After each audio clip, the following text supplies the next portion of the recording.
Sir मैंने graduation किया है, मेरे लिए कौन सा अमल बेहतर है?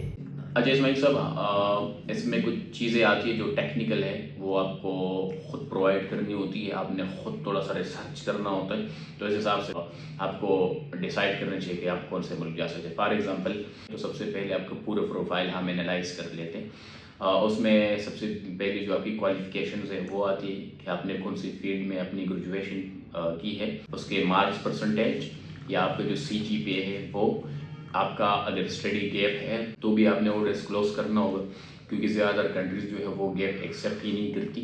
ठीक है, तो एक ही चीज़ हो गया, आपकी क्वालिफिकेशंस, आपका गैप, आपके परसेंटेज। फोर्थ नंबर पे फिर आता है आपका कि आपका इंटरेस्ट क्या है, आप कौन से मुल्क जाना चाह रहे हैं, आपकी जो मेन पर्पस है वो क्या है, मेन थीम क्या है, आप उधर जाके सिर्फ स्टडीज़ कर रहे हैं या study plus part time job में इंटरेस्टेड है, या स्टडी कंप्लीट करके इसके बाद फिर किसी जॉब में इंटरेस्टेड है, या आप कोई फैमिली इमिग्रेशन या उधर अपने आप को सेटल करना चाहेंगे। तो ये आपका एक पर्पस, ये भी आपने डिस्क्लोज करना होगा। लास्ट में आता है आपका बजट, क्योंकि बजट के हिसाब से ये सारी चीज़ें तय हो जाती है कि आपको आप कौन से मुल्क जा सकते हैं। और इससे भी पहले एक इंग्लिश टेस्ट आता है कि आप इंग्लिश टेस्ट दे सकते हैं कि नहीं दे सकते। इसकी जो फिर रिक्वायरमेंट होगी वो फिर मैं आपको बताऊंगा। ठीक है, फ़र्ज़ करें आप, ये सारी चीज़ें जो है ना ये टोटली बजट पे डिपेंड करती है। अगर आपका बजट, आपको कोई स्टडी गैप भी नहीं है, आपके परसेंटेज भी हाई है, इवन 80% है, इस तरह इंग्लिश टेस्ट भी आपने दिया है, लेकिन आपके पास अगर बजट नहीं है तो फिर आप मुश्किल में पड़ जाएंगे। फ़र्ज़ करें आप आजकल के हिसाब से अगर 30 लाख लगा सकते तो आपको UK जाना चाहिए। अगर आपका बजट 20 से लेकर 25 लाख तक है तो आप यूरोप की मुख्तलिफ कंट्रीज़ में जा सकते हैं, जैसे कि स्वीडन हो गया, लिथुआनिया, लाटविया, एस्टोनिया, फिनलैंड। इस तरह आप फ्रांस में इवन जा सकते हैं, जर्मनी में जा सकते हैं, स्पेन में भी कुछ पॉसिबिलिटीज़ है। तो ये चीज़ें, अगर आपका बजट इससे भी कम है, जिस तरह के 14 से लेके 15 लाख या 16 लाख के दरमियान में, तो आप साउथ साइप्रस जा सकते हैं, जॉर्जिया जा सकते हैं। इसके रिलेटेड इटली का तो बजट कम है, लेकिन उधर और कुछ मशकिल चल रहे। माल्टा में आप जा सकते हैं, कुछ यूनिवर्सिटीज़ में आपको दाखिला मिल जाती है और आपको इजीली जो है आपका प्रोसेस हो जाता है।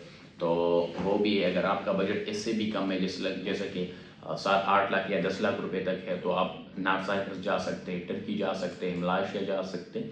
इस तरह फिलीपींस, अज़रबैजान, मुख्तलिफ कंट्रीज़ में आप जा सकते हैं। एक तो ये भी है कि आप उधर से एक स्टेप अपना बैठ करेंगे तो नेक्स्ट जो आपकी जो टारगेटेड कंट्री है तो आप उधर फिर मूव कर सकते हैं। लेकिन ये कुछ चैलेंजेस होते हैं और प्रोटोकॉल्स के बाद आप ये चीज़ें जो है इख्तियार कर सकते हैं।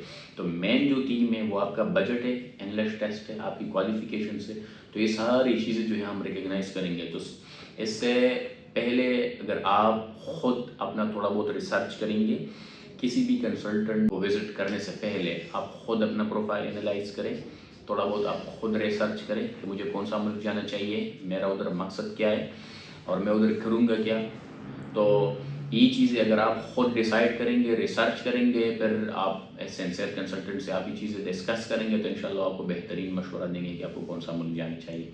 अगर आप रैंडमली फैसला करेंगे, अगर आप रिसर्च नहीं करेंगे, आपको किसी चीज़ का भी पता ना हो, तो कंसल्टेंट या आपको जो एजेंट है वो आपको इस तरह के रास्तों पे डाल देंगे जिसका ना आपको कुछ पता होगा, उसका ना कोई सरा होगा और उससे आपका मकसद पूरा नहीं होगा। लिहाजा खुद रिसर्च करें।